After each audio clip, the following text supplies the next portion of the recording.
So a lot of people seem to be really confused about the Clayface project that is moving full speed ahead in the DCU. And let's be honest, there's a lot about the DCU that people are confused about. Some news outlets are even suggesting that the success of The Substance last year inspired DC and WB to move forward with Clayface because it, quote, made body horror cool again. I just want to point out that body horror is a very niche subgenre of horror, and to the people who like it, I don't think it really ever went out of style. Now, of course, Clayface's origins predate The Substance, so I'm not in any way suggesting that WB and DC are stealing someone's ideas. But this does once again speak to the reactionary nature of a lot of modern film studios. It's all about following trends and jumping on bandwagons instead of blazing their own trail. Now, to be clear, this does not guarantee that the Clayface movie won't at least be decent. But given the reactionary nature of it, and the fact that a Clayface movie this early in the DCU does seem a bit random, I don't know, it could be cause for concern, or it could mean absolutely nothing. Let's discuss. I watch so you don't have to. All I'm offering is the truth, nothing more. So Clayface is a Batman villain that a lot of Batman fans like myself have been clamoring to see in live action for a long time. In fairness, it is a character that could conceivably be very difficult to pull off in a live action project. It's very unlikely that he would be able to work in a more grounded world without a considerable amount of reimagining, which I'm not against. There was a lot of speculation recently that Matt Reeves intended to use Clayface, Mr. Freeze, or both in his long-delayed Batman sequel. And again, Reeves' universe is super grounded, so it would be highly unlikely that we'd see those two villains in their more traditional form that we are used to. But at the end of the day, hearing all of this, I trusted Matt Reeves to make it all work. And it appears that he was on his way to doing that, and then disaster struck. Why do these things always happen to me?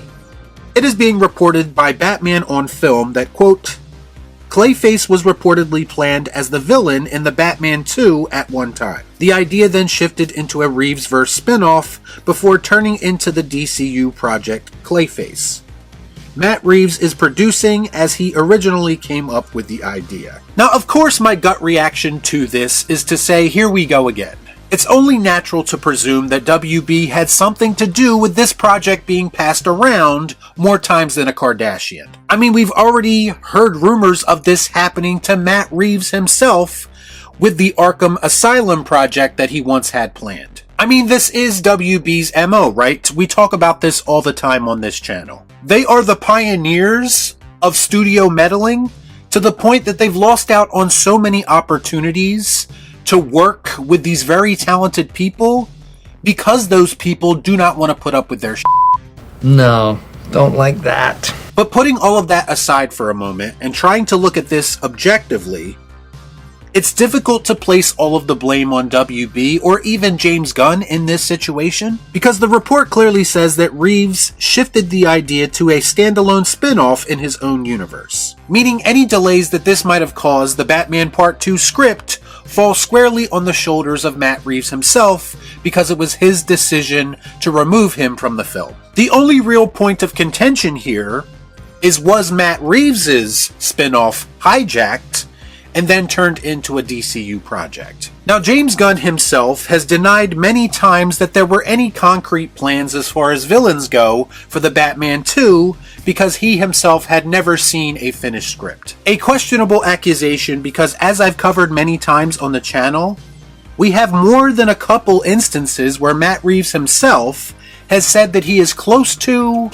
or completed a script for the Batman 2. But the question is, again, how does it go from a Matt Reeves spin-off to a DCU project?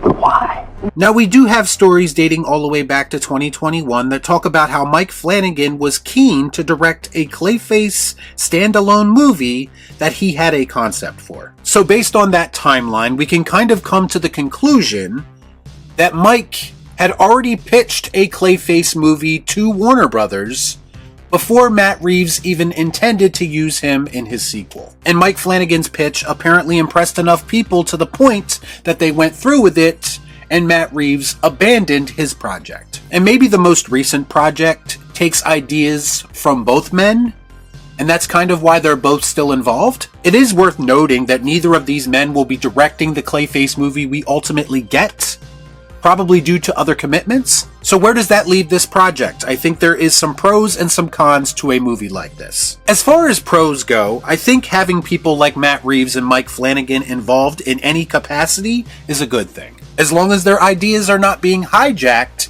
and revamped by the studio and James Gunn. I also happen to think that there is a lot of story potential with this character, especially if they are going the horror tragedy route. I encourage you all to check out the Batman the Animated Series episode Feet of Clay if you have any doubts about the potential of this character. All of my concerns are pretty much rooted in the idea that WB again likes to get in their own way. I also do not like that this project will be contained within the DCU because shared universes, as I always say, are a burden on creativity. I would much prefer this movie to be a standalone Elseworlds tale similar to the Joker. Because it's in a shared universe, it just forces you to ask so many more questions. Questions like, why are we getting a Clayface movie when we don't even have a Batman established in this universe yet? It kind of feels like you are rushing things and not laying the groundwork like a lot of people claim that they wanted.